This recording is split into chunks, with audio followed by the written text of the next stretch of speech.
Okay, let's start. Driz is going to finish his talk about representations at roots affinity. Okay, thank you for the introduction. So I will finish from where I ended from last time. So let me just start by quickly review the notations that we introduced in the previous talk. So we will assume P to be an odd prime, and in particular, we assume P is greater than 3 if the Cartan matrix Aij has a component of G2. And we started by considering this ring B to be this ZV localized at M, so where V is an indeterminate and M is the ideal generated by prime P and V minus 1. And B prime denotes the field of fractions of V, which is essentially Q of V. And gamma is a B algebra. So in particular, in this talk, we mostly focus on the case where gamma is a field. And L is a power of P. And so last time we defined for each dominant weight lambda, we defined this W B lambda, this quantum value module. So the reference of this talk is again this paper representations of quantum algebras by Anderson, Paulo, and Ben. Okay. So the first topic we will discuss today is the linkage principle.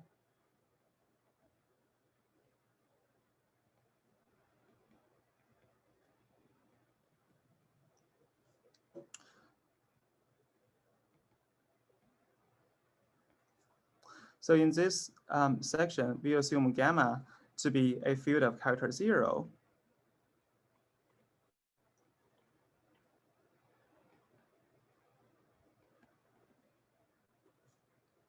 And we have a specialization from this ring B to gamma.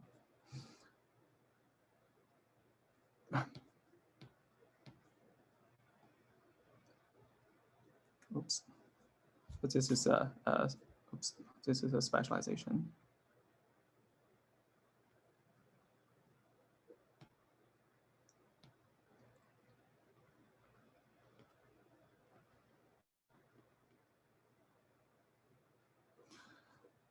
So recall we discussed the specializations of B into a field last time, and we can assume that this particular specialization takes V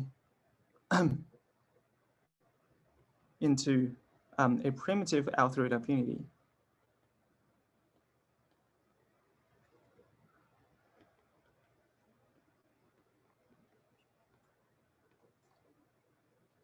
And U gamma is the base change of UB. Okay. So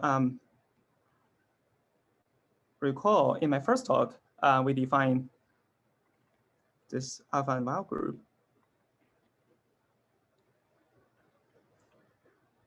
Oops, sure, questions?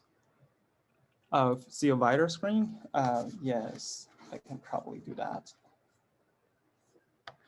Does this look nicer? Hope so. It looks larger, right. you know. I think yeah, that was the point. And yeah, also you can remove this panel with pages. I can remove it. How can I remove it? And then tap on. So you see the icon on top with a bunch of pages. Right. Yep. Okay. Thank you for larger. Thank you for telling me this trick. Right. So recall in my first talk we defined the alpha and Val group.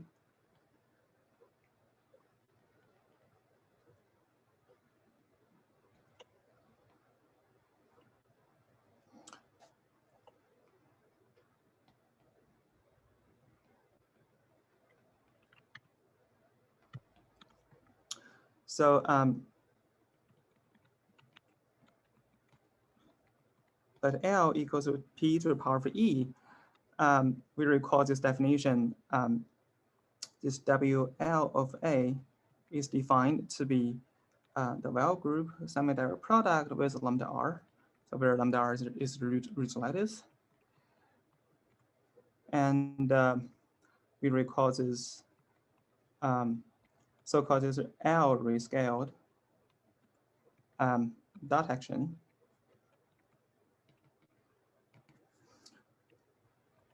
on the weight lattice.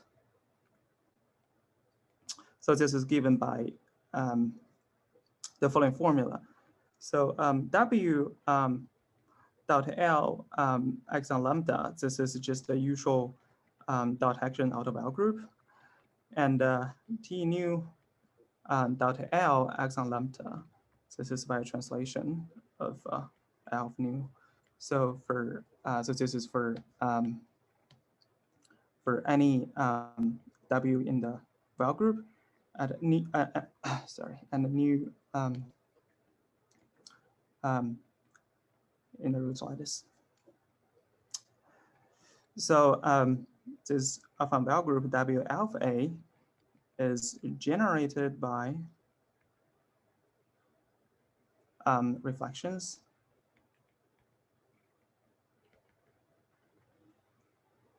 as alpha R.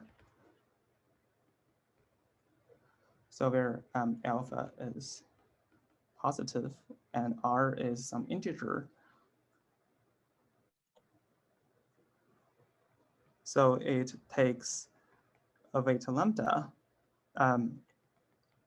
to as alpha lambda plus RL alpha. Okay.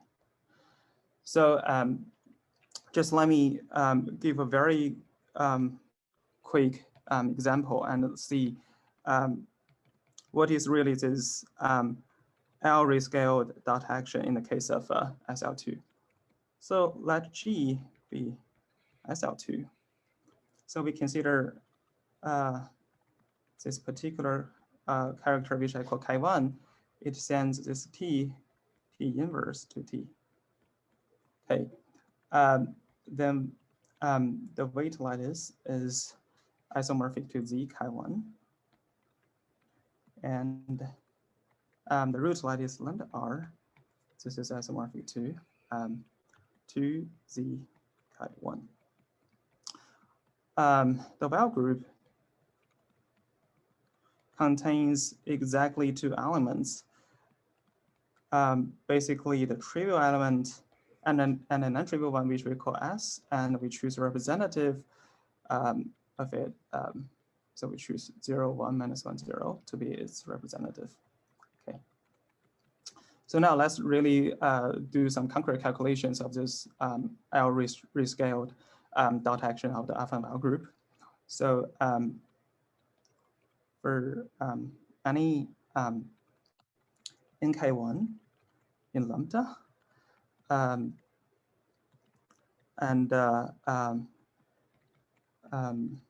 okay, let me just give it a name, lambda.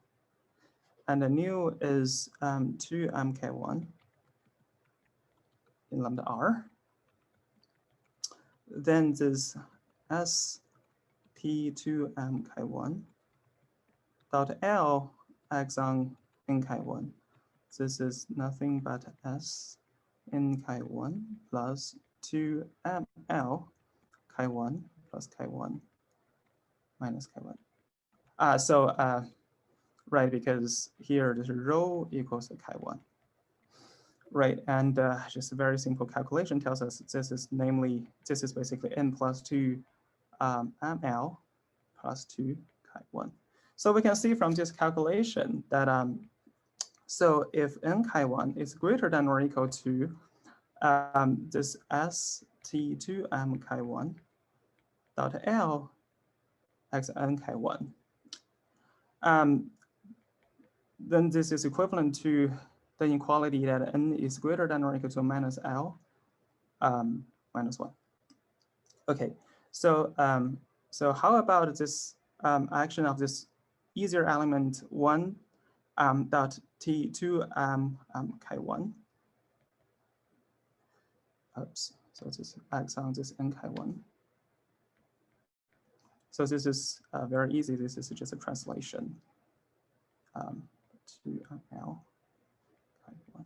So this again tells us that if n Chi1 is greater than or equal to this 1 dot t to chi1 dot l and chi1, since this is the same as asking to be non-positive. Okay. So how about, so next, let's see, what if we have two such elements acts on the same weight n chi1? So let's investigate. So S1, sorry, ST 2 m prime, 2 m prime, 2 m prime chi1 on ST 2 m chi1 dot L m chi1. So again, this is a simple calculation. This is basically n plus 2m L minus 2 m prime L chi1. So in this case, this tells us that if n chi1 is less than or equal to st 2 m prime chi1, st 2 m chi1 dot L n chi1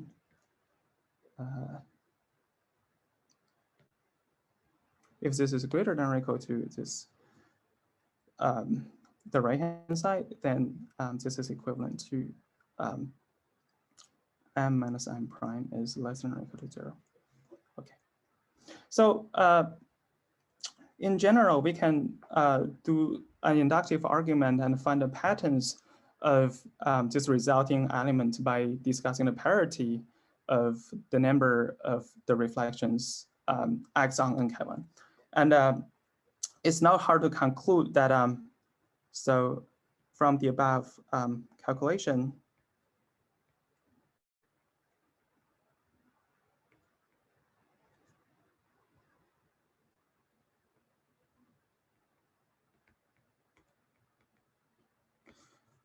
so the above calculation tells us that in fact, this L minus 1 chi1 is the smallest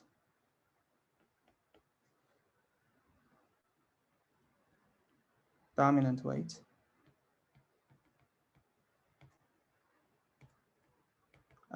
in its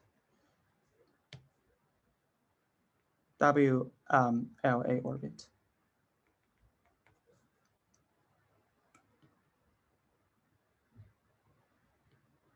So remark is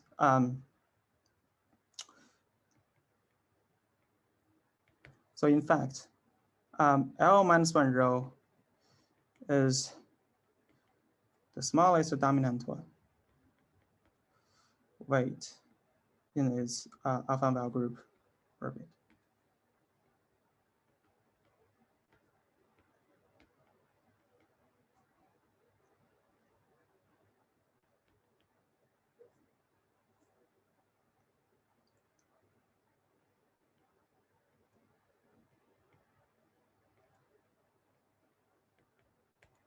Okay.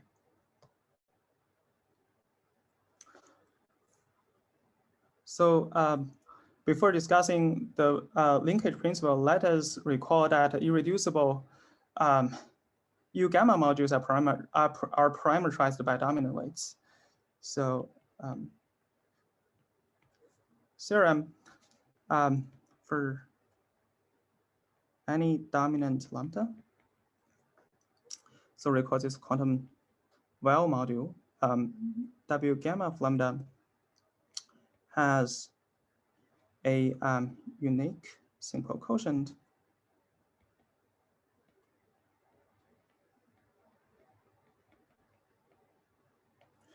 which we denote by L gamma lambda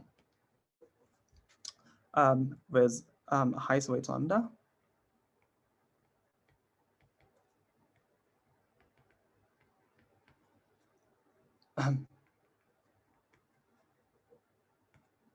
And we know that any finite dimensional simple modules are of this form.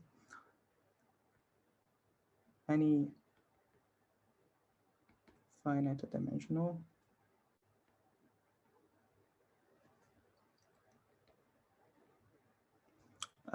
Simple U gamma module. This is isomorphic to L gamma lambda for some dominant lambda. Okay. So again, let me give a few remarks. Oops.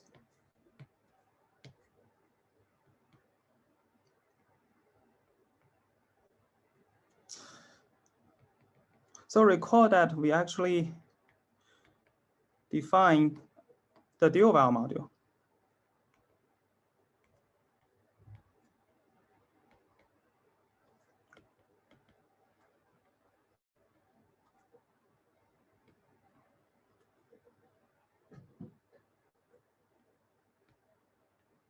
M gamma of lambda.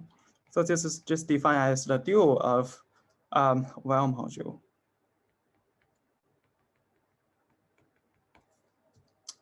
So then actually the above theorem can be restated using dual vowel modules. What is minus lambda dual? This is minus lambda star. But lambda star is dominant. Right. Aha, right. So imagine that lambda star is the highest weight of the dual module and characteristic 0. Right. So sorry. Right. So the above right theorem. It's lambda dual. Sorry, it's lambda dual. Thank you. Yeah. Can be restated.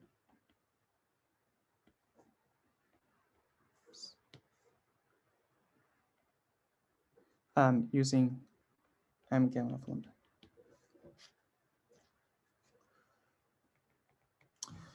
So in fact,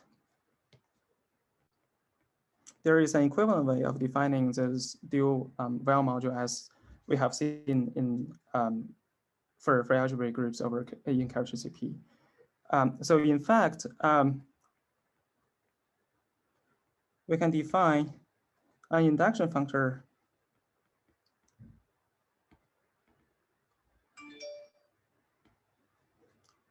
so which I will very briefly mention this. This is from, I will also introduce these notations. What are these C gamma less than or equal to 0 and C gamma? So here, this is a category, C gamma less than or equal to 0, respectively, respectively at this is C gamma is the category of integrable U gamma less than or equal to 0, respectively U gamma modules. So then the dual vowel module, this is isomorphic to the induction.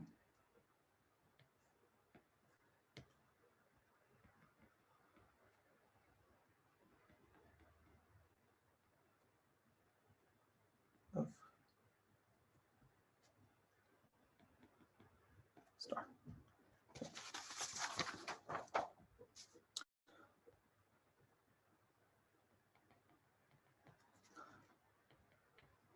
So this induction functor has almost all the desired properties.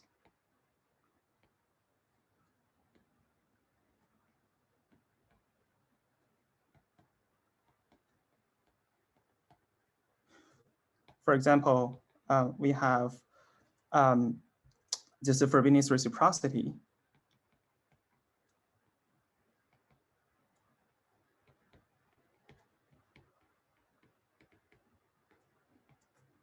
So for any m in this C gamma less than or equal to 0, and n in C gamma, so we have whole of these two U gamma modules n and this induction. This is isomorphic to the home space of two U gamma less than or equal to 0 modules m and n. Okay, and also we have like a tensor identity, which I won't write down because we won't need it in the later. And also like we can define just consider higher derived functors.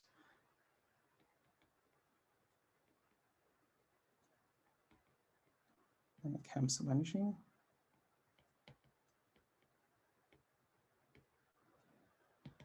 So again, for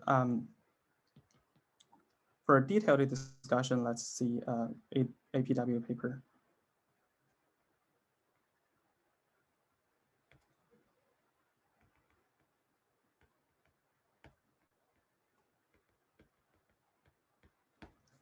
Okay.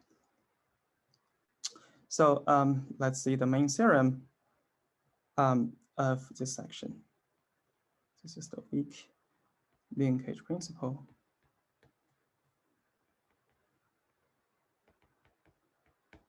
Okay. So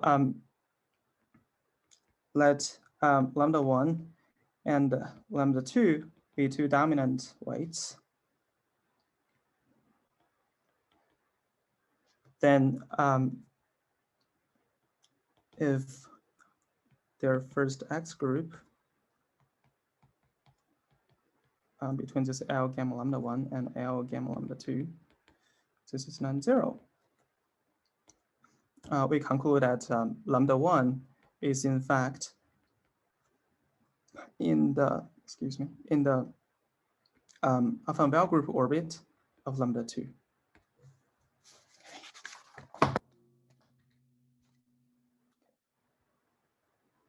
All right. So the next section is the Steinberg representation.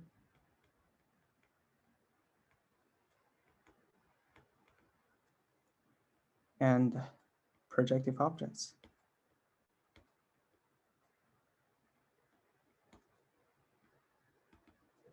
Okay. So we assume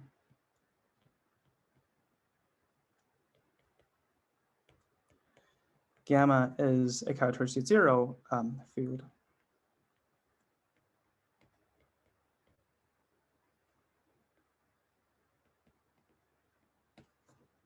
Okay.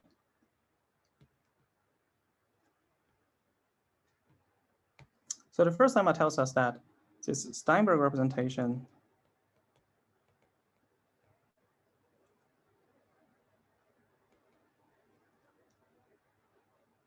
W gamma of L-1 rho is simple. So the idea is that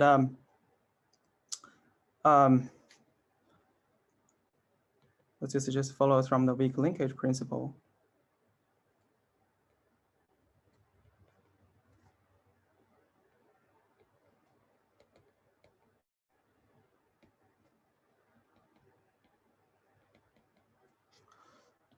And our observation that so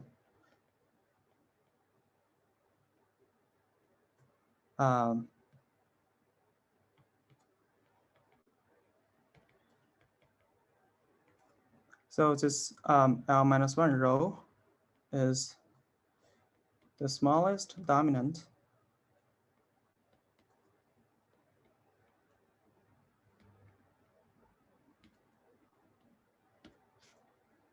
in its WLA orbit.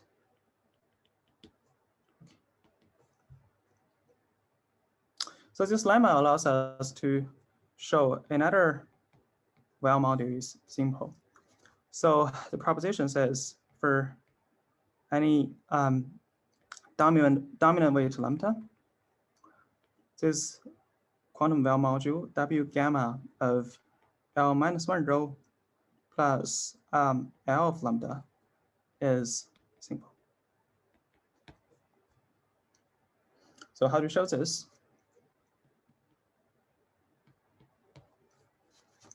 So, so by definition, so we have a surjective map from this quantum well module, W gamma L minus 1 rho plus L mu plus L lambda to this L gamma L minus 1 rho plus L lambda. So we want to compare their dimensions.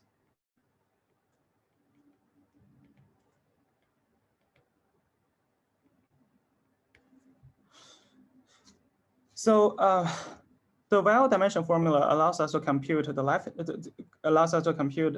quantum well module. So by this well dimension formula,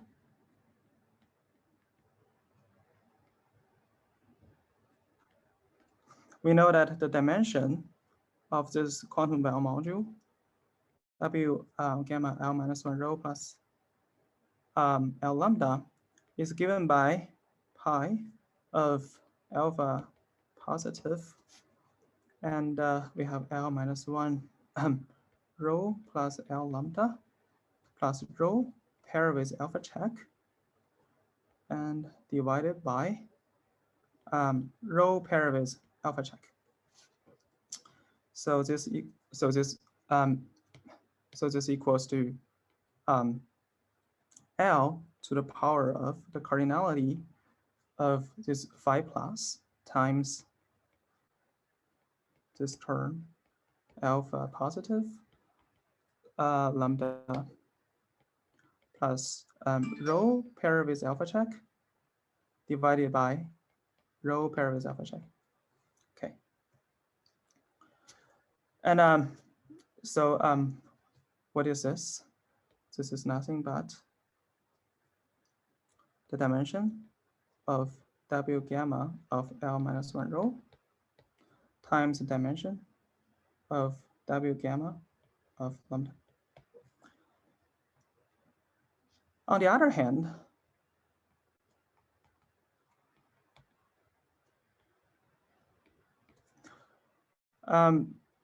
we can use Lusztig's tensor product theorem.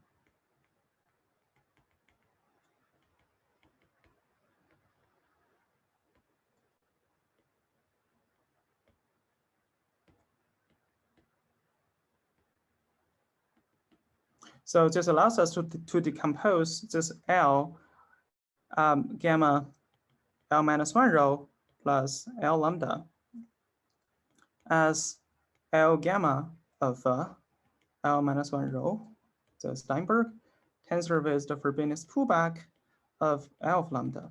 So here I want to emphasize that this L lambda is a module of U of G. Okay. So we have previously proved that the Steinberg representation is simple. So it suffices to compare the dimension of this well module W gamma lambda with this L lambda. But in fact, they are the same.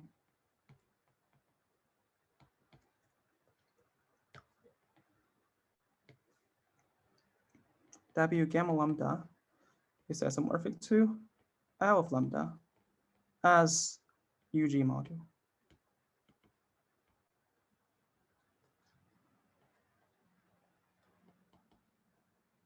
So the proposition is proved.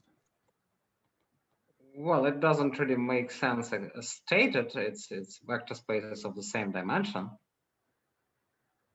I mean, W gamma lambda is not a UG module. But that's kind of irrelevant. Of course, I should say, okay, thank you. Right, so by studying these generators and this generating relations, I would just say they have the same dimension. Okay.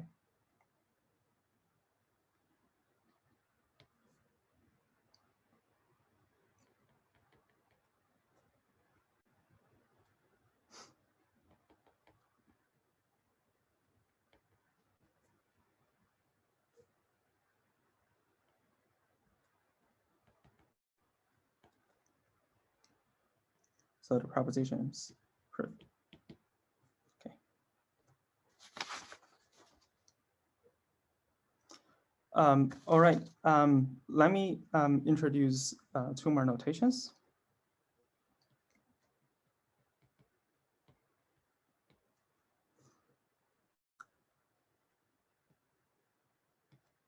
So I will write f of gamma as the category of all the finite dimensional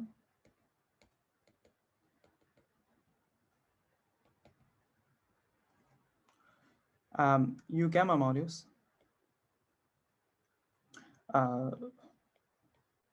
we always consider type 1 modules. And this C gamma F is the subcategory of F gamma.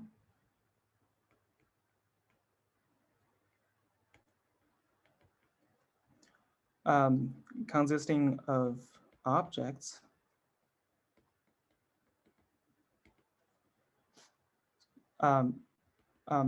that equal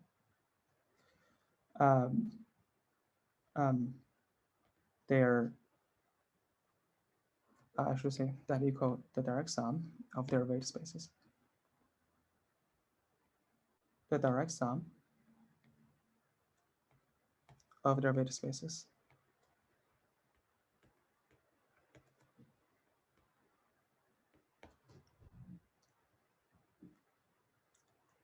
So the first theorem tells us that.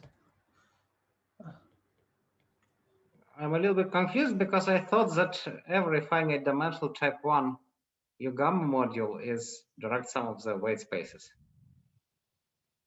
I think we showed this for U epsilon, but we didn't say this for U gamma. What's U gamma? So I think we discussed Gamma this. is a characteristic zero field, right? Right, exactly. But for the same, I mean,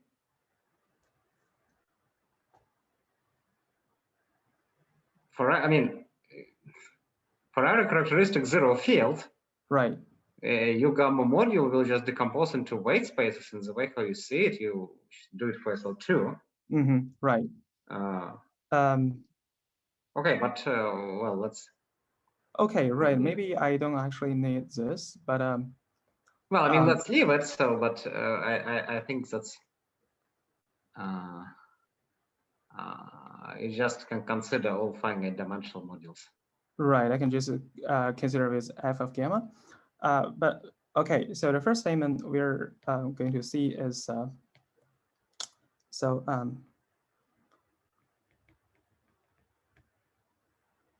the Steinberg representation is a projective object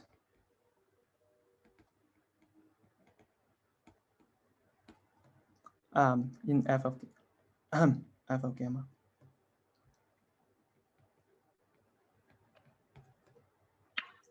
So to show something's projective, so in this case, it's suffices to prove the first X group between Steinberg and L lambda is 0 for any dominant lambda. Let me call this star. But we know Steinberg is simple, and the weak linkage principle tells us that.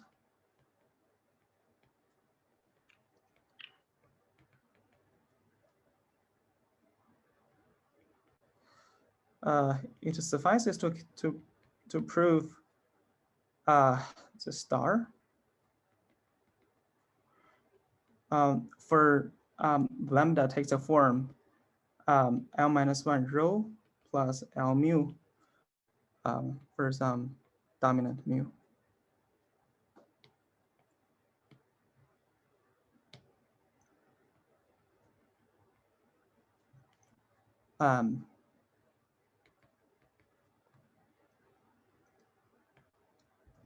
Right. But we have already shown that this is this well module is simple. Okay, sorry, we don't just. But what should I say? So in this case,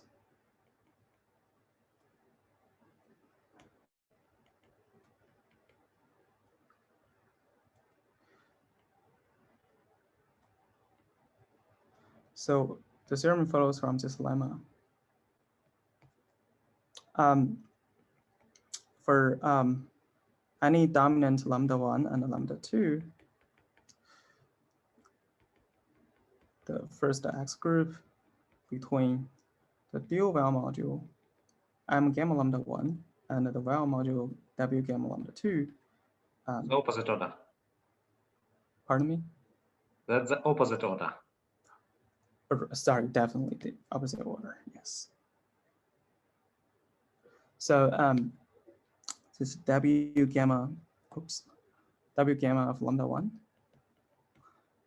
M gamma lambda 2, 0. Okay.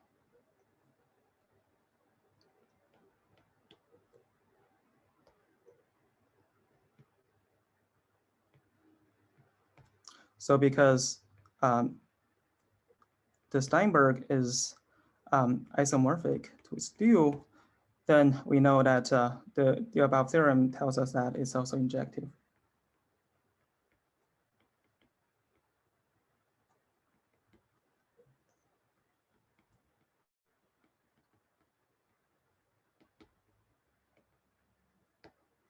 Okay. We need another lemma.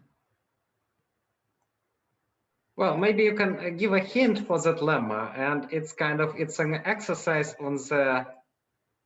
So there are two things. So first of all, this X is the same thing if you replace the pair lambda 1, lambda 2 with lambda 2 dual lambda 1. Yes.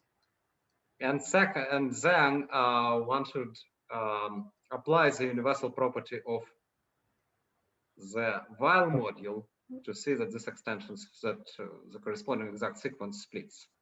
Right.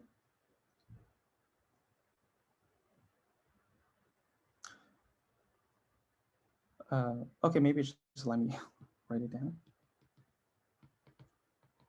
So so we can replace lambda 1, lambda 2 by lambda. Oops, sorry for my writing. By lambda 1 star and 2 star. And secondly, it's just a unit. The order is important. So it's lambda 2 star, lambda 1 star. Right. Oops. Star. Thank you. And the second thing is the universal property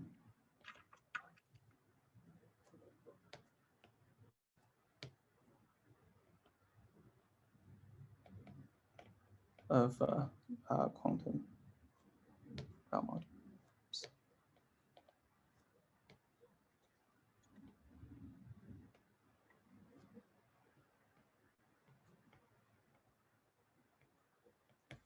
Okay. Right. So let's come back to this lemma, which I haven't stated. So for any dominant lambda,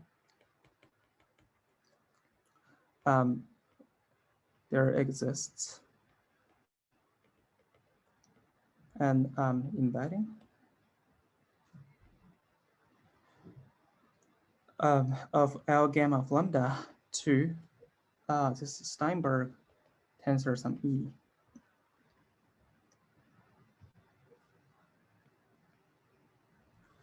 So where E is in F of gamma.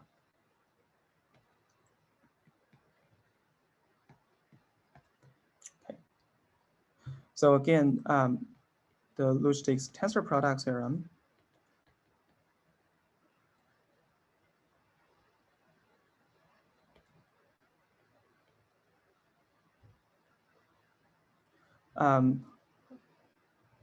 allows us to restrict our attention to the case that lambda is restricted.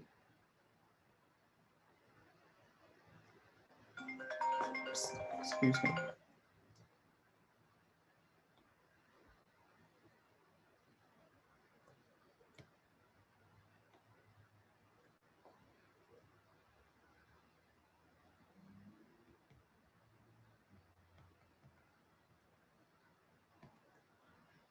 So if lambda is restricted, then this mu which defined to be L minus 1 rho minus lambda is dominant. Then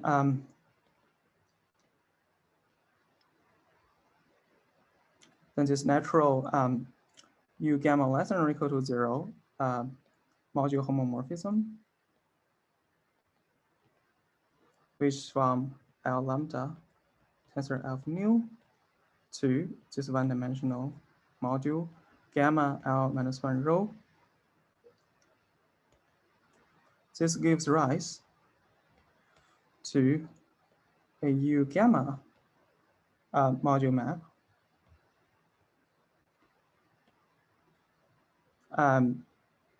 This is L lambda to L mu star tensor Steinberg. So where we use the Frobenius reciprocity and this tensor home duality. Well, Frobenius reciprocity you need, tensor home duality you don't, because right, we don't actually need it yet. Well, I mean that's kind of you know you don't show well. Okay, you need tensor home duality. Sorry, it's fine.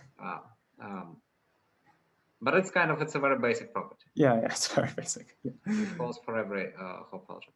Let me just write a Frobenius reciprocity, which we stated in the previous remark.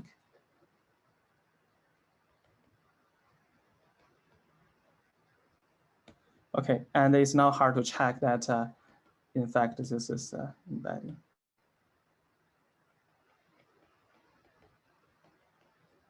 Well, it's a non-zero homomorphism from a simple module. Right. So it's has to be embedding. Okay. Theorem.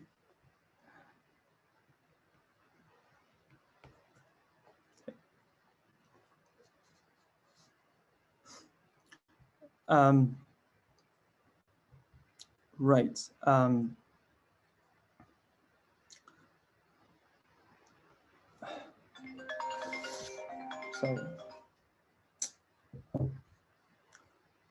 So, oops.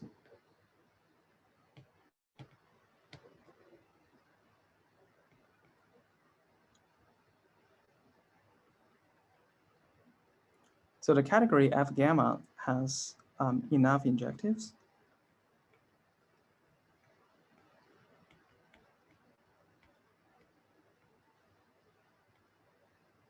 And any indecomposable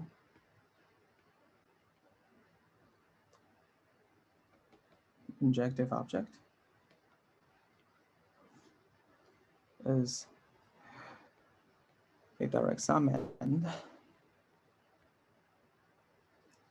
of the Steinberg tensor E for some E in f of gamma. Well, you don't need it to be indecomposable. I don't actually need it yet, but I'm just stating the exact statement from APW's paper. Yeah. And so the second statement of the theorem is, okay, injective objects are equivalent to projective objects.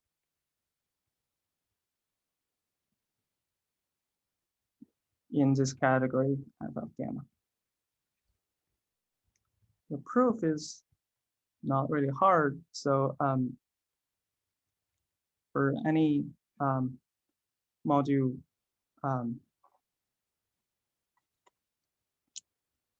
M, so its circle is defined to be the sum of its simple submodules.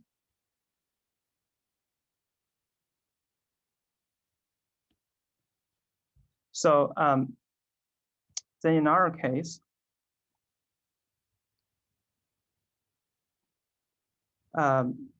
soc of M can be written as a direct sum of some L gamma lambda I for some dominant lambda I. Okay. Then from the previous lemma, we have, so the previous lemma tells us that we can embed the circle of this M to Steinberg tensor E for some E.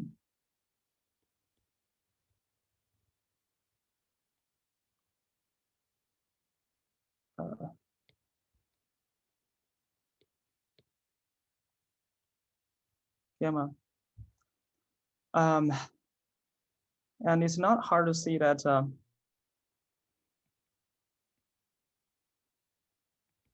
this is an injective.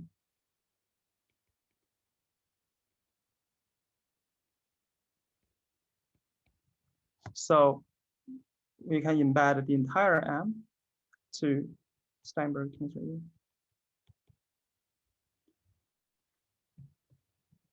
And the second statement is not hard to prove. So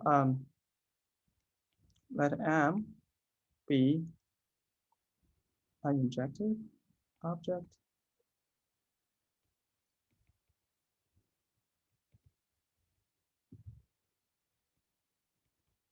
Then we know M can be embedded to Steinberg tensor E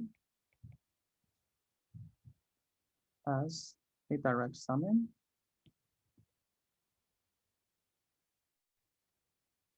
Okay. So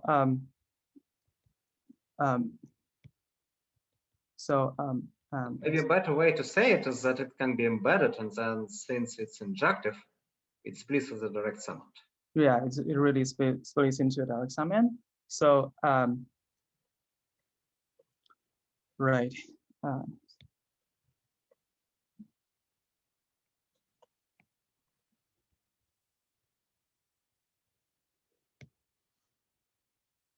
And thus splits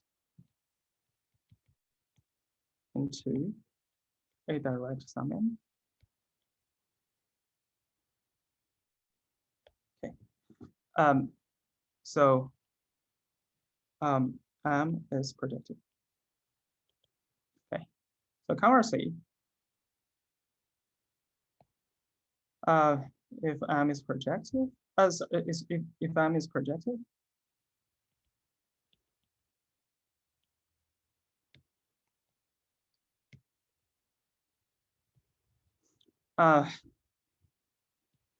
then M star is injective, which in turns to be projective, and tells us that M itself is injective. All right. So so I think I will stop here, and that is all I have prepared for today's talk. All right, well, thanks, Giza, for a talk. Do people have questions?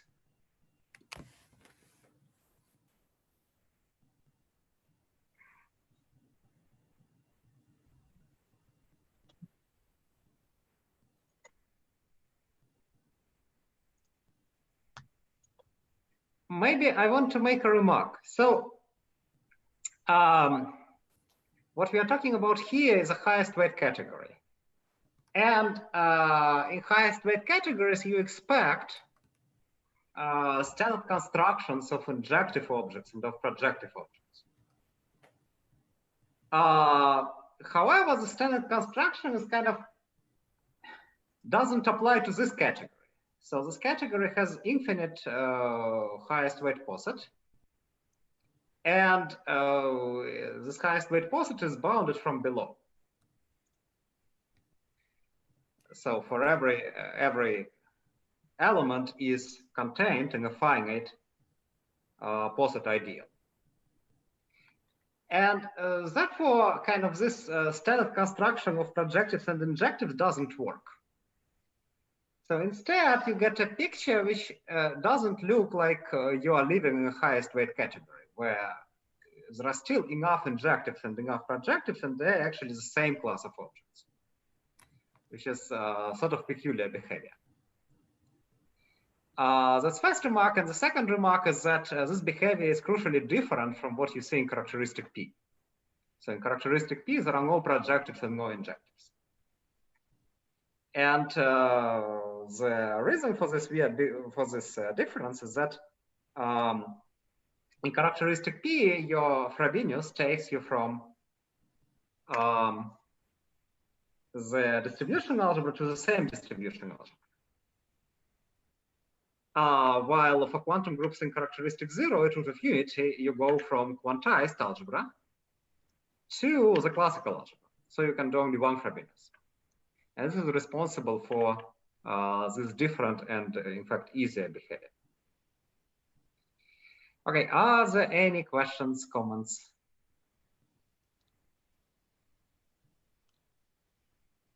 What happens as far as like this kind of linkage principle and like which things are in the same blocks? If I look at like a root of unity in positive characteristic, like do I have sort of two different linkage principles coming from the order of the root of unity and the characteristic. Do I see both of them simultaneously or what? Oh, you see only the quantum one.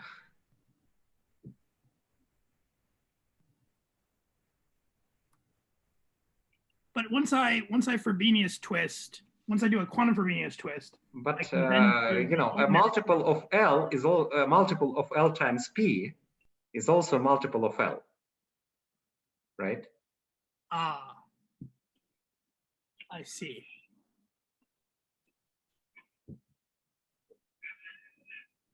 So you will kind of, you again will have, well, I mean, it doesn't matter whether it's classical or quantum. So you will have the Steinberg block, but then in the Steinberg block, you will see the representation category of the Frobenius twisted group.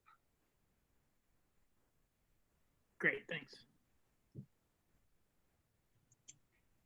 More questions? So, all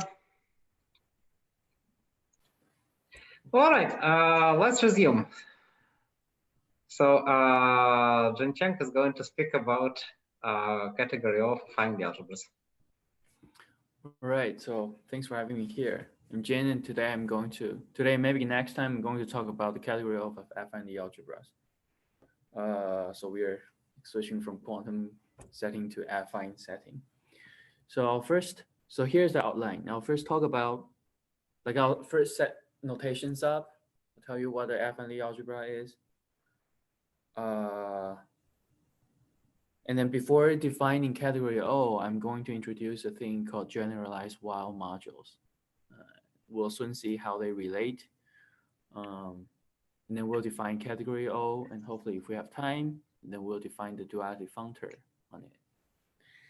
Okay. Right, so let's do it. And of course, I'll talk about the properties of generalized Weil modules, which are almost all the objects in category O. And then we'll also talk about some equivalent characterization of category O. All right, so let's set things up. So G will always be a simple algebra in my talk. Simple algebra over C maybe, and then big G be the corresponding simply connected Lie group.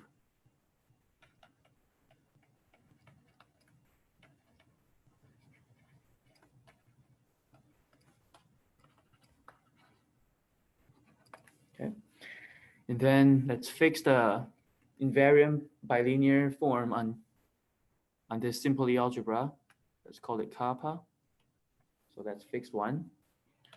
The bilinear invariant form on G such that the induced form will make the short root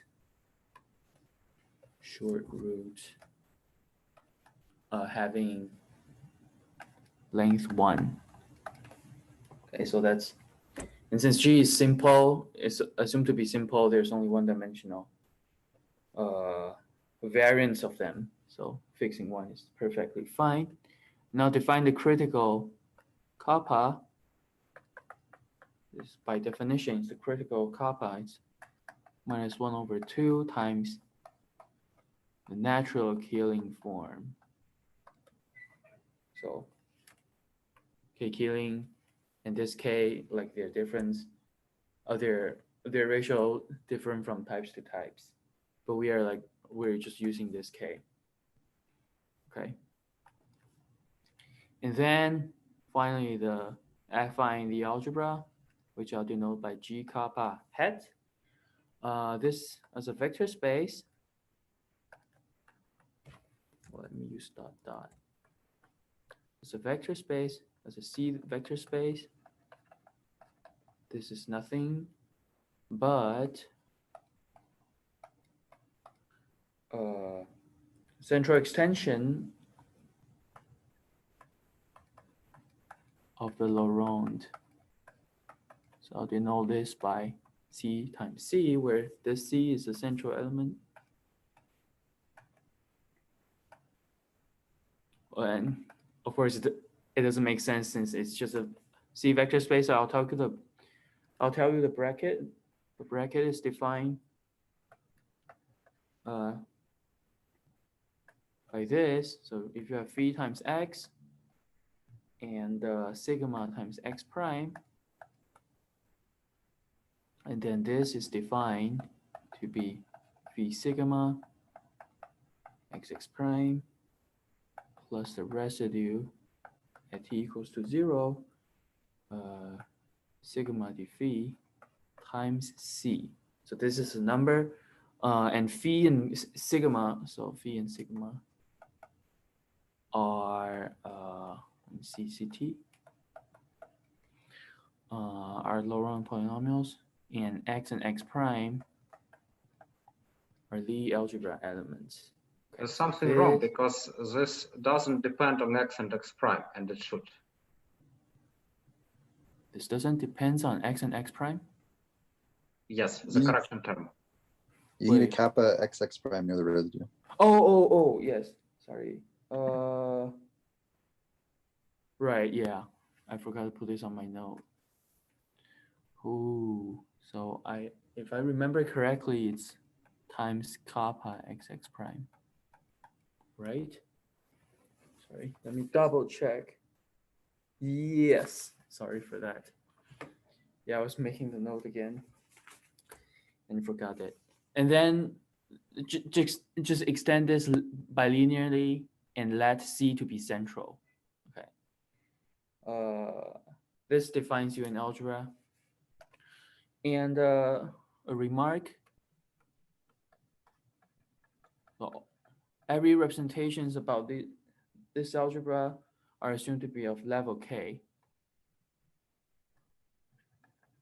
oh sorry, level kappa, and which means the central element, assign central element C x by 1. All right. This Good. doesn't make sense. So you fixed your kappa. Fix my kappa, yes. So you only consider one level. Uh-huh. So you fix your level once and for all, and that's not what you do, what you want to do. So if you don't fix kappa, then this makes sense.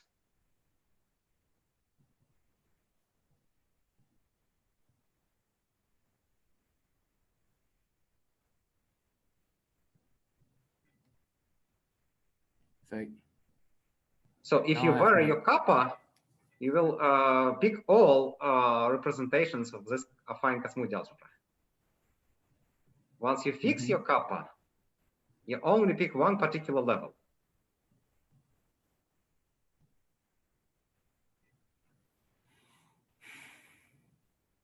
So I just suggest that we remove the conditions that the length of the short root is 1.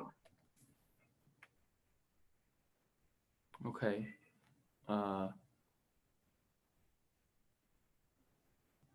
Yeah, I thought I have thought through this. Sorry for that. Well, you just you can just erase. I think that will be the easiest and least confusing thing to do. Well, this will leave me a note that I should think about this again. Okay. Yeah, sorry for that. Let me just cancel it. We'll not see it anyway. So we'll define the category of Kazhdan-Lusztig modules. As follows.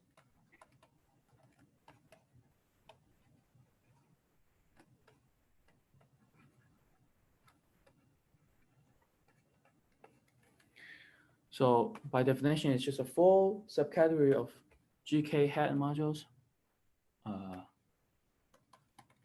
The full subcategory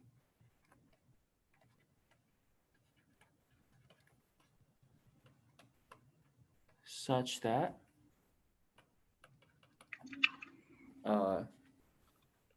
it's a module is in, well, maybe I should not put it underscore, but anyway, such that this is equivalent to when 1 and 2 are correct. So 1 set the strictly positive part acts locally nilpotent on V.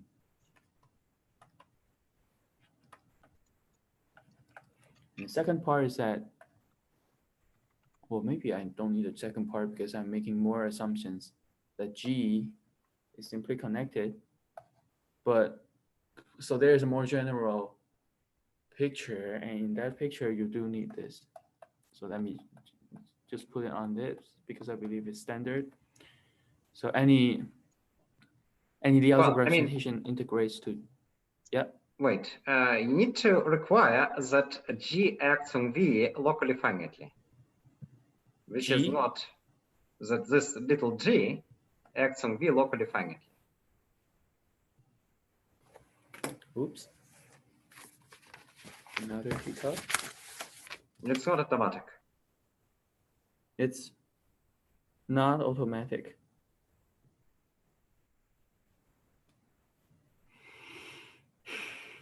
You mean we want little g acts locally nilpotently? No, we want it to act locally finitely. Locally. Every element lies in a finite dimensional subrepresentation. Right. I don't think it's written on the top note. So I'm sorry if I didn't assume this, the following argument might fail, but I'm sorry that I didn't catch it. So suggest that we need. Okay, Ivan. Well, maybe Okay. you don't need to write this, but you just need to say that the action of G on V is locally finite and hence integrates to the action of the group.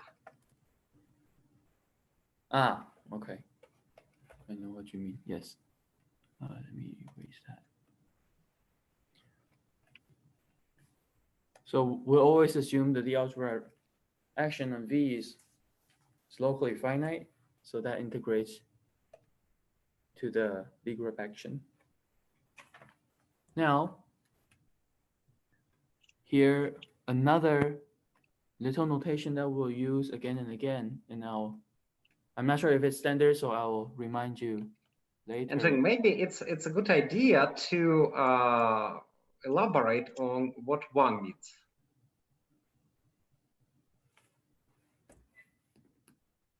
Oh yeah, right. I was about to say, but no, we have this common.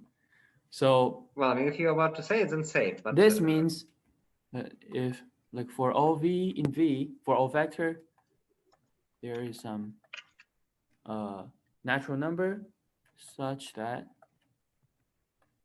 everything that's higher than n kills V.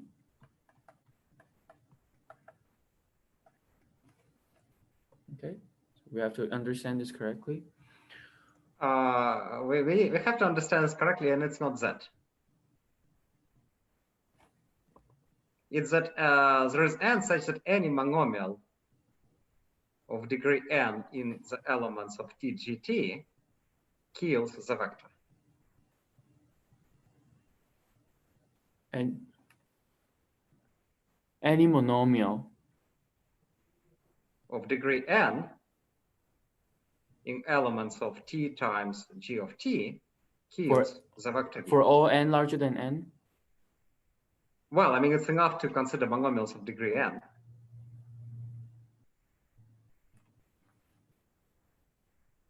Wait.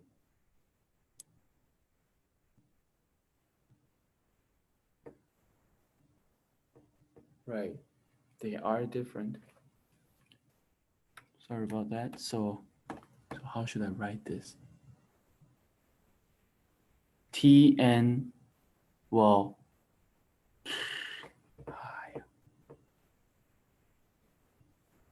No, you just can write that x1 times xn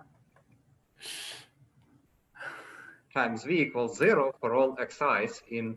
yeah. All right. So I need times Tn. No. V. Wait, hold on.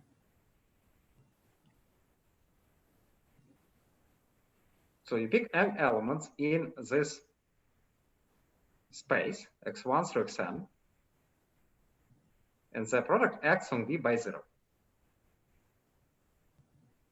Can you say that again?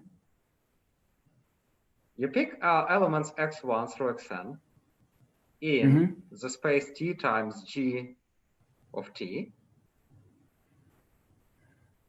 and the product of these elements x on v by 0.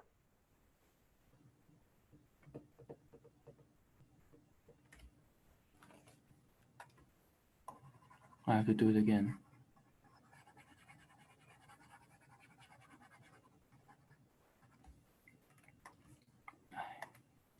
So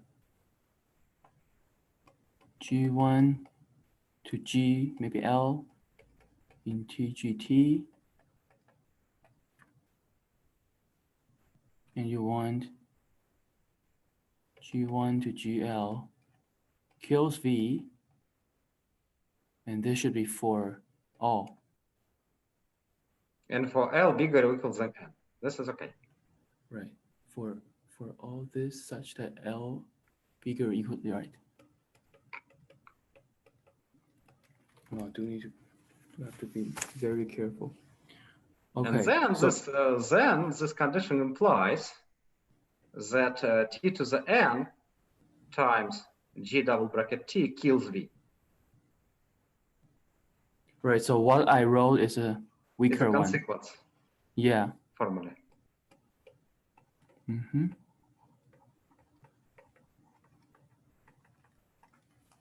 But we need this. Okay. All right, and another remark of this assumption, the TGTX locally nilpotent on V is that oh wait, but I haven't introduced that. Hold on. So let me tell you what Vn is. As I said, I'll recall this later. So that Qn to be the subspace where, so n is a natural number. Like Qn to be the vector subspace such that each Gi is a degree 1. No, it's a strictly positive degree thing. So this is a vector subspace UG kappa hat. And then, so if V is a GK hat module, then we define Vn to be the subspace of V consisting of vectors such that it's killed by Qn. Okay. So by this condition above, what this means, in another word, is that V is the union of VL. Right? Because every V you can find something like it's killed at some stage. All right. And a few more assumptions to be made today.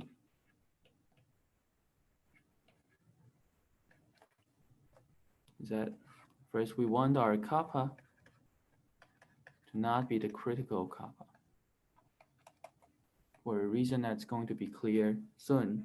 And another assumption which I'll recall, because this is only for one special property, one special theorem we want, but since that theorem is very important, so I decide to put this assumption in the beginning of this talk. And again, I will recall this assumption when it's needed, like when it's really needed. Okay, so it's a technical thing.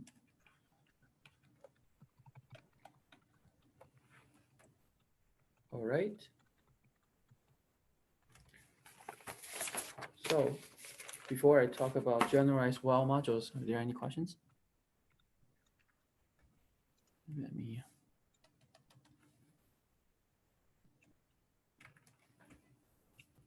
So maybe a comment is that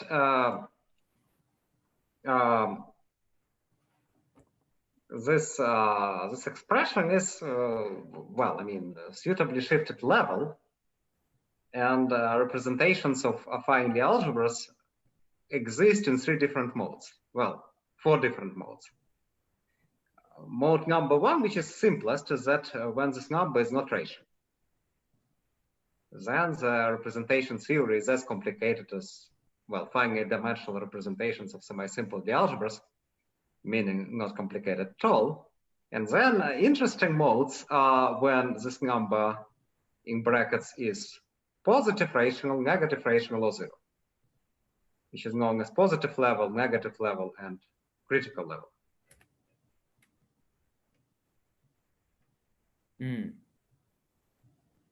So you mean when this is positive, 0, or negative, they are all different? They're all very different? They depend on in essentially different way. Huh. So here we consider the case of negative level, which is directly related to quantum groups at roots of unity that we've studied previously. Well, negative or irrational level. Irrational. Irrational will correspond to the case when we are outside of root of unity, and Q less than 0 corresponds to the case of root of unity.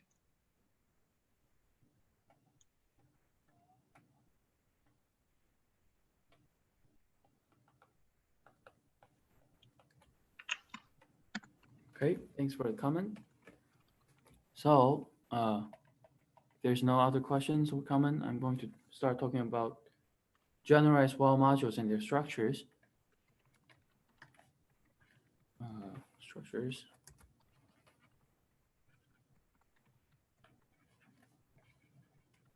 Generalized Wall modules.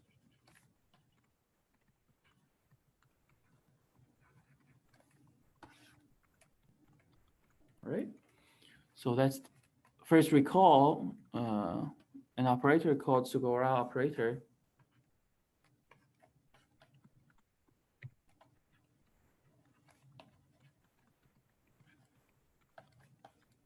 Right. It's defined. So it's similar to the Casimir element in the classical setting, a non-affine setting. So the Sugawara operator denoted by L naught is the sum of T minus J CP Tj CP. I'll define what CP is. CP CP. Where the set CP is an orthonormal basis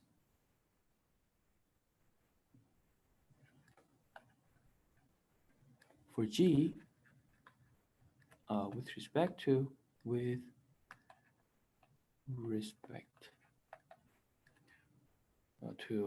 minus 2 times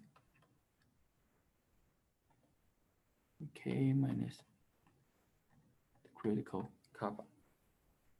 All right, so it doesn't depend on the choice of orthonormal basis, and this is indeed the classical non-affine Casimir element. Then, why this is useful is that we have a fact from basic representation theory that if you compute a bracket L0 with any type of T and X, any type of monomial, and the answer is n times T and X for any n integers for any X in the Lie algebra. And it's this fact that will show that the spectrum with respect to L0 of the representation that we're going to consider about is discrete and bounded above. We'll see this again and again. I'll like say this here. All right. And with that definition, we can define a generalized Wall algebra. Generalized Wall module. Generalized Wall module. So what are they? They are, so let me denote a huge set. Some notation first, and after this notation I can explain.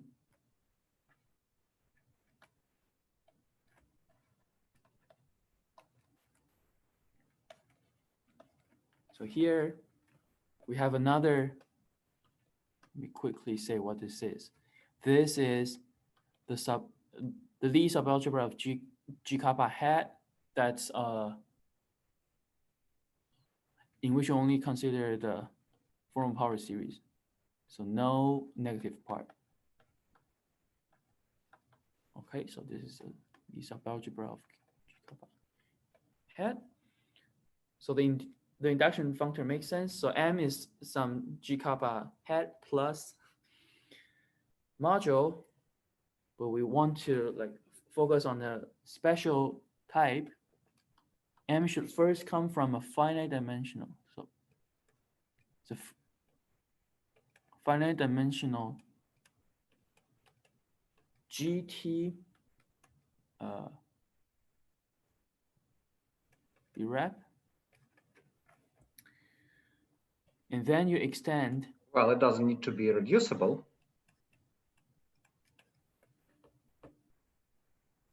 This is what the talk note says, and I will close this by. Jin, I'm not sure what it says, but it doesn't need to be reducible.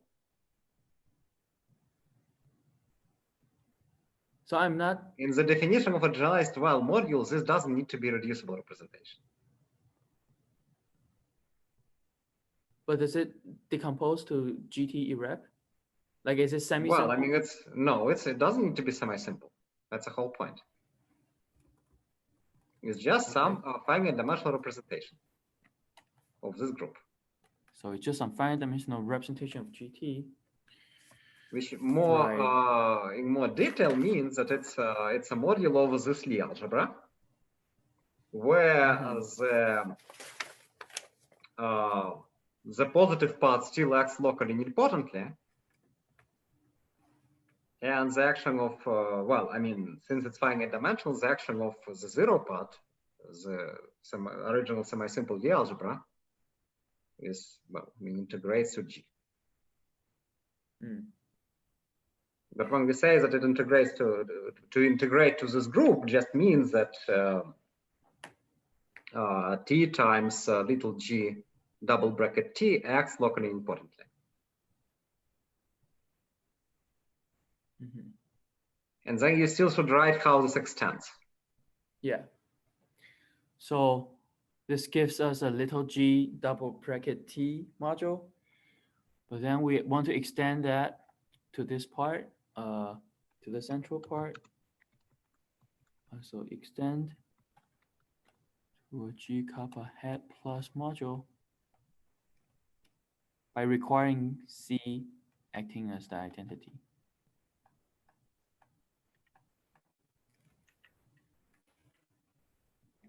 Right. So this set,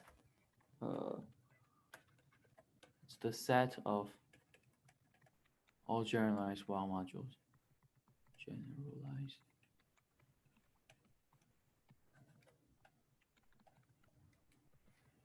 Okay, and the remark is I'm going to define some of them to be the well modules. So a well module is a generalized well module where the M is more special, such that the M up there is extended trivially from a finite dimensional G-rep.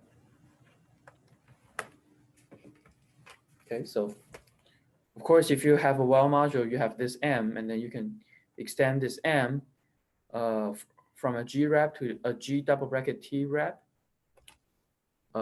trivially. So namely, if you have T, then just act it by zero. So maybe I'll just write it. Now, for a well module, you do want that representation to be reducible.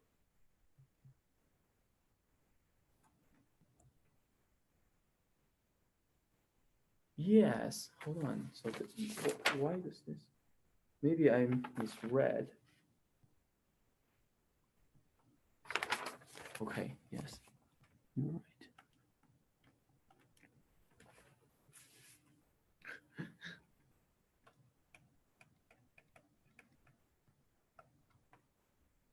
Zero. Okay. And then let's look at our first proposition. It's going to tell us some structure about generalized well modules. So now we have generalized well modules, well modules. Our first proposition tells us how they relate. So any generalized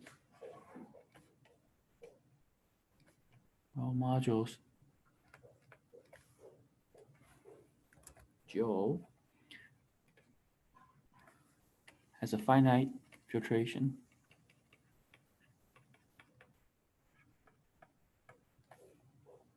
with quotients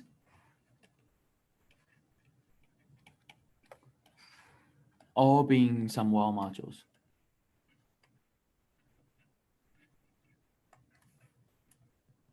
Okay, so of course the proof is that we want to kind of, well, anyway, I'll just write the proof. Like it's yeah, so a generalized wall module it's just something I can build up from wall modules by considering extensions. All right, so let's see how to prove it. So first, let V be a generalized wall module.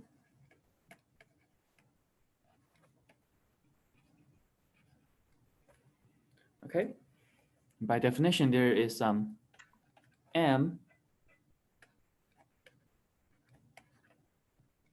finite dimensional GT module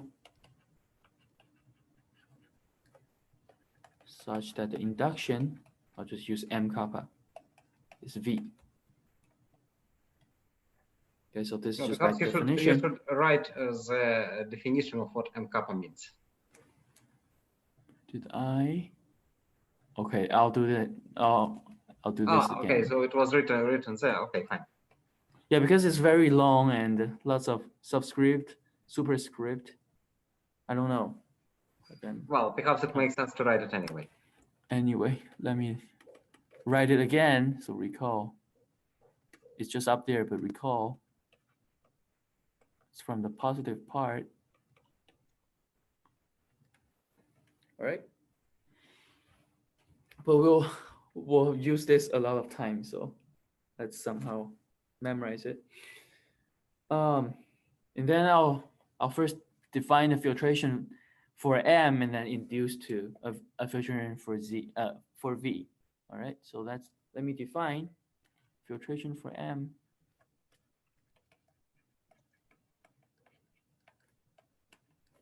Tell you what they are.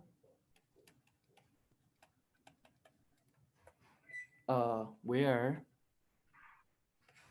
Mi plus 1 is just the image of the positive part on Mi. All right, and since M is finite dimensional, this terminates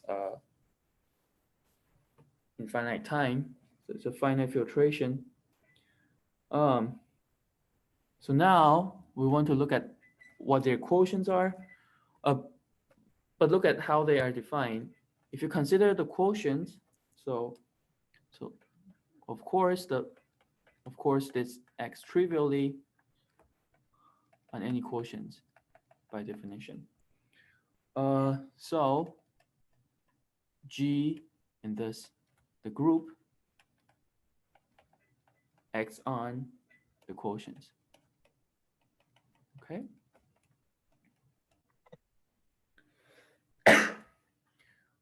And remember that we want to find a finite filtration of wall modules where the wall modules are defined to be the induced one from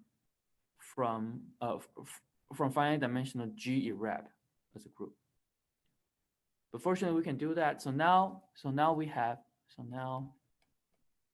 G acts on the quotient because like G is reductive, semi-simple, so we can break them down into irreducible G representations to get a finer what's that called? A refinement of that filtration. So breaking it down. That's G irreps by G irreps. We'll have a refinement of filtration.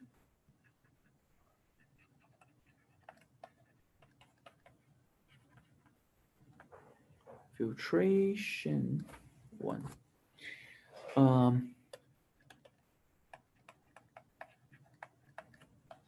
where the quotients are G reps, but they are still finite. Okay, so now we have a finite filtration of G reps. G reps. No. The quotients are G reps. Let me just erase it. All right, and then so now we induce this filtration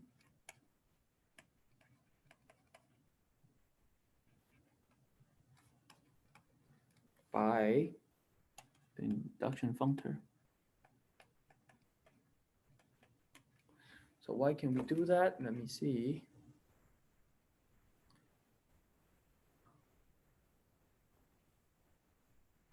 Hold on. So these M0. Hey, hold on.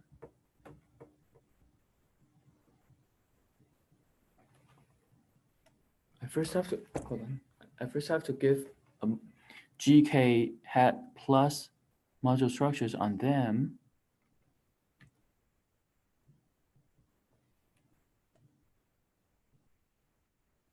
Uh-oh. Wait a second.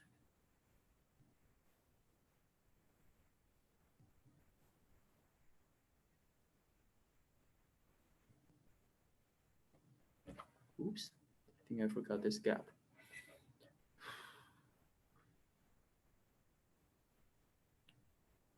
Well, I mean, they automatically GK plus submodules.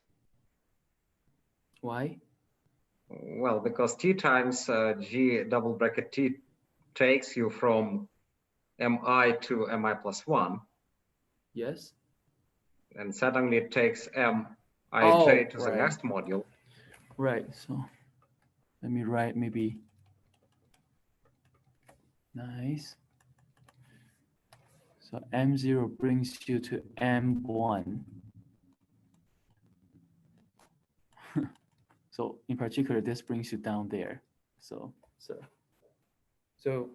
these are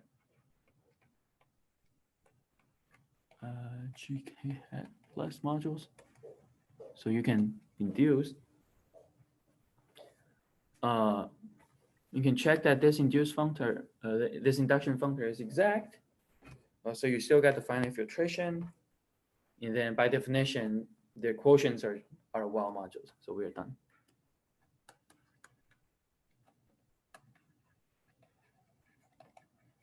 Well, maybe you should write down that int is exact. Yes. As any induction functor from a Lie subalgebra to the algebra.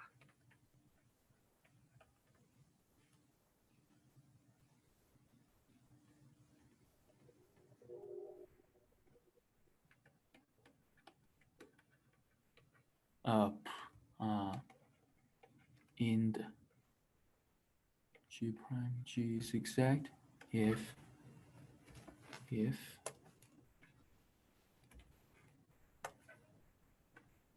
prime is a Lie subalgebra G. Okay, so this finished the proof for proposition 1. All right, so we learned that actually a generalized well module you can build it out by finitely many well modules by extensions. Okay. Let's look at another structure. This time we'll use a Sugawara operator. You can see that the spectrum of a generalized well module is bounded above and goes down discretely. For a generalized well module, V, the action on it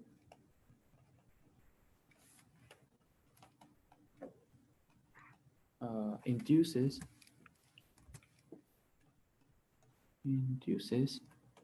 the direct sum decomposition into, well, maybe this bad wording, into a countable, okay, maybe I should rewrite this, countable direct sum. Are we assuming that we are at a non-critical level? Yeah, not on critical level. So let me quickly, so we are assuming that kappa is not critical, and then another technical assumption. Okay. Well, you don't need the second assumption for that result, I imagine. Right. So again, I will. But we need that it's non-critical, otherwise Sugawara operator is just not defined.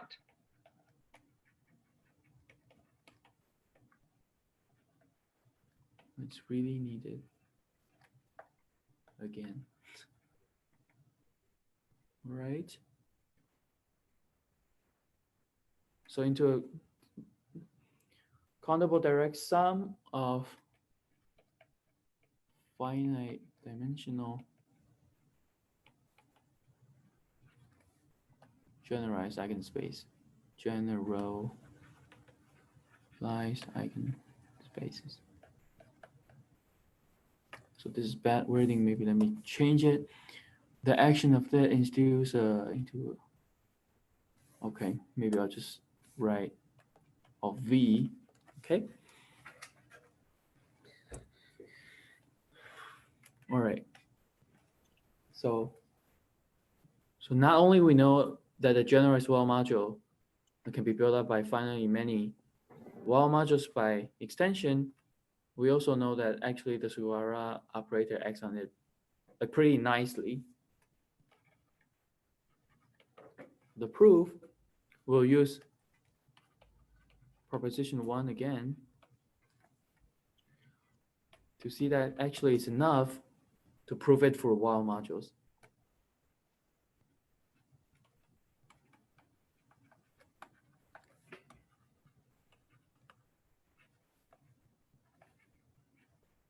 So what's here is that we can prove this proposition just for Wall modules, and since by proposition 1, generalized Wall modules can be made up finally by finally many Wall modules by extension, and then we'll be done, because if you have extensions of generalized eigenspaces, you still have generalized eigenspaces.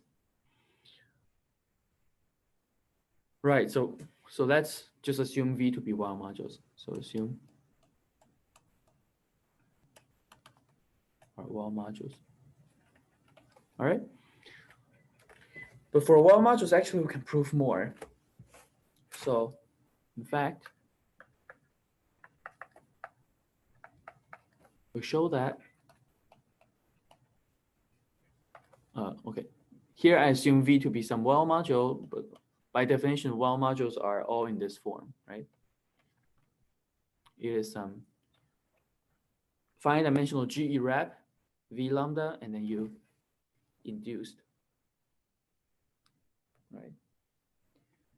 Okay, so we don't have to deal with V lambda K, V lambda kappa.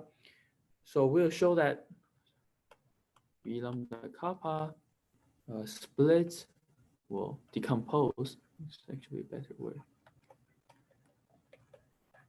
A direct sum of ordinary L0 eigenspaces. In the statement, we want generalized because after we have to like build them up, and then ordinary eigenspaces become generalized eigenspaces. As you prove that every linear operator over finite dimensional C vector space has a Jordan form. Right. So that's in fact proof this slightly stronger statement. Okay.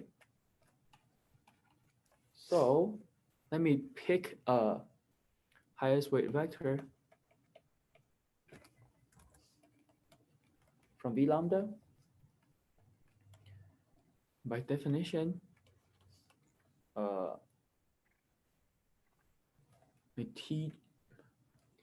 TGT acts trivially on V lambda, right? Because V lambda is just a G rep, and then we defined it to act trivially on V lambda. So actually, in this case, the Sugawara operator reduces to the Casimir operator, a Casimir element, because so recall, didn't write it here, but let's recall it again. These are some, oops, what's that? I think it's T minus N. You have a double sum XP Tn XP plus the non-affine Casimir. So this part vanishes, right? This part vanishes because this V is just coming from a G rep. So this is actually omega V. So you can compute this, some classical formula. It's a number.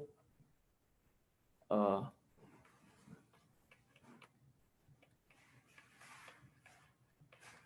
right, times V. So this is actually, this shows that V is an eigenvector.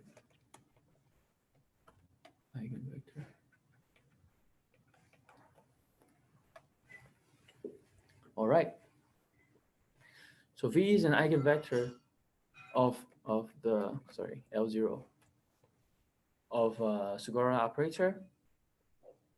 And then let's find out what are more eigenvectors for L0. And this is blessed by the basic fact that I mentioned above, that the bracket of L0 of the Sugawara operator with T and X for each X in G, this is going to be N times T and X. And N is any integer. Just to recall, if you use this and you compute naively, you'll see that anything in this form is also an eigenvector.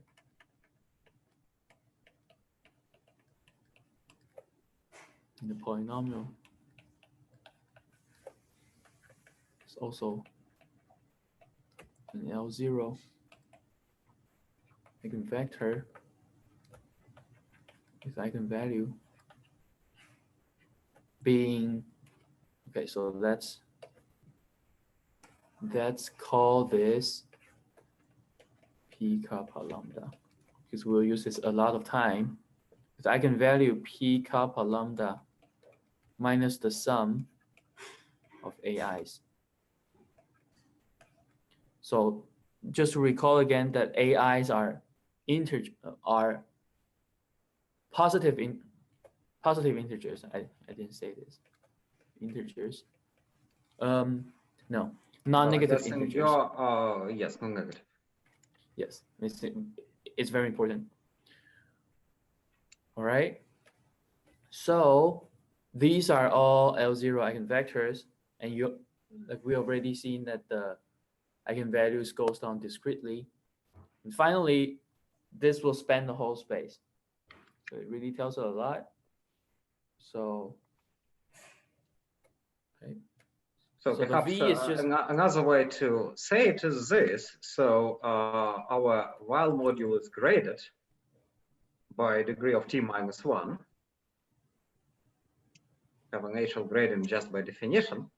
Mm-hmm. And then the Sugawara operator acts by some scalar which depends on highest weight minus the degree on the subspace of elements of given degree. Right. Right. So structure is very good.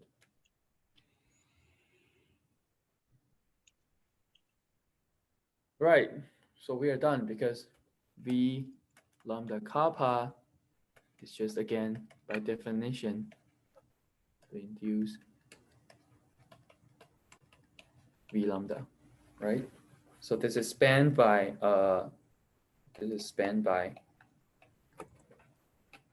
all types of elements in that form.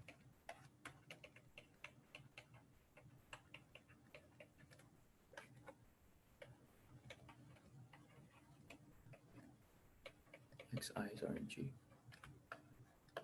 Okay, so we have found a set of eigenvectors that spans the whole space. So we're done. This ends for the proof for proposition 2. And maybe it's a good place to finish the today lecture by mention a short corollary. Okay.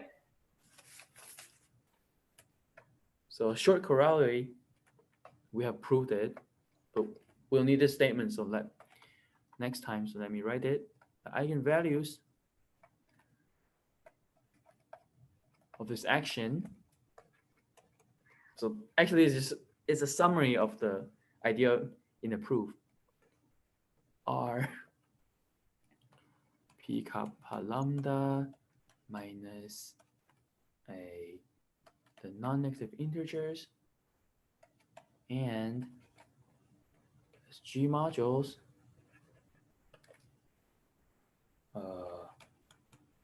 the eigenspace that correspond to this eigenvalue is V lambda, is equivalent to V lambda. And this is already clear from the proof. I extract that to a statement because we will need this statement. All right. So I think we can stop here today, or if you want me to prove another proposition, it's okay. No, but maybe it's time to finish. Okay, let's thank Jin for the talk. Thank you so much. And we resume in 2 weeks. So on April 29th, there is no meeting. And then there will be meeting on whatever it's going to be in 2 weeks. Mm-hmm. And like 2 weeks later, will I have 2 hours? Well, yes, I guess it's May 6th. Okay, cool. All right. Okay, are there any questions or comments?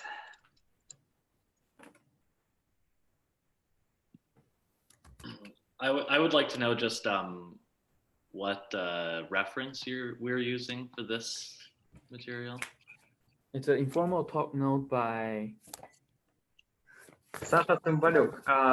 So Denis Gaitsgori had a seminar on a new proof of the Kazhdan-Lusztig equivalence. And there are notes available on his webpage.